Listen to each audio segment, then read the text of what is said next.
Monsieur le procureur, ce matin, il y avait encore deux personnes en garde à vue au commissariat de Dax, donc dans cette affaire de Saint-Paul-des-Dax.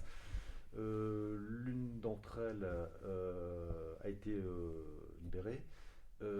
Pourquoi? Qu'est-ce qu'on sait de plus au moment où nous parlons de cette enquête? Ça fait 2 jours que nous travaillons sur une affaire de tentative de meurtre. Et dans le cadre de cette tentative de meurtre, nous avons immédiatement placé en garde à vue une première personne qui est la concubine de la victime de cette tentative de meurtre. Mais dans les premiers instants de l'enquête, celle-ci a pu désigner un tiers comme étant l'auteur du tir sur son compagnon.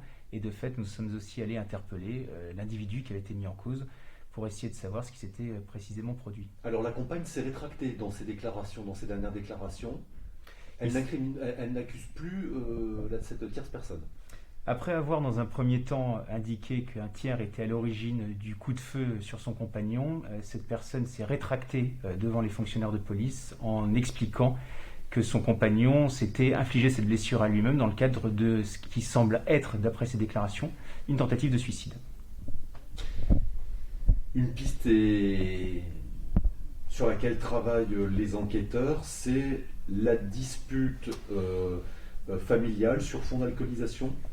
Ce qui semble établi à ce stade des investigations, c'est qu'il y a eu au sein du domicile de l'auteur présumé des faits et de la victime une dispute qui les a opposés sur fond d'alcoolisation, c'est établi.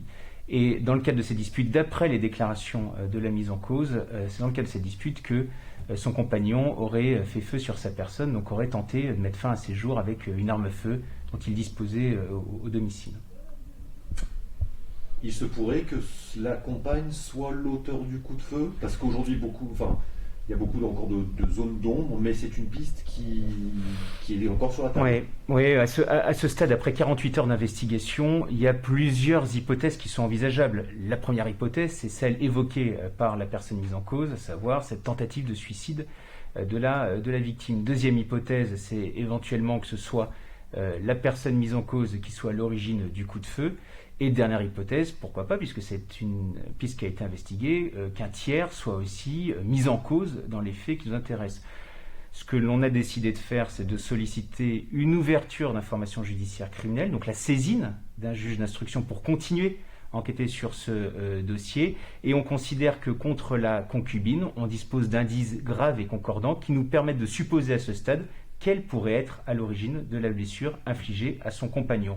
Donc, on est au début de l'enquête qui va se poursuivre par le biais d'une instruction et j'espère que dans les prochains jours ou dans les prochaines semaines, le nombre de zones d'ombre qui subsistent encore dans ce dossier seront éclaircies. La compagne de la victime reste en garde à vue ce soir? Elle va être présentée dans les plus brefs délais, cet après-midi même, à un juge d'instruction de Mont-de-Marsan, du pôle criminel d'instruction de Mont-de-Marsan. Un mot sur la victime aujourd'hui. Son pronostic vital est toujours engagé au moment où nous parlons? Alors, son pronostic vital n'est plus engagé, c'est ce qui m'a été confirmé en début d'après-midi. Il reste évidemment hospitalisé compte tenu de la gravité de la blessure qui lui a été infligée, une balle qui est rentrée à la face antérieure du cou avec une balle donc, qui est allée se ficher dans une cervicale. Donc on a affaire à des blessures graves, mais son pronostic vital n'est à cette heure plus engagé. Qu'est-ce qu'on sait du profil de ces personnes? Elles sont connues de la justice, paraît-il? Ce sont des personnes dont on dit communément qu'elles sont connues de la justice, mais pas pour des faits évidemment de cette nature-là. Donc sur la personnalité aussi à la fois de la victime, de la mise en cause, les investigations devront avancer aussi.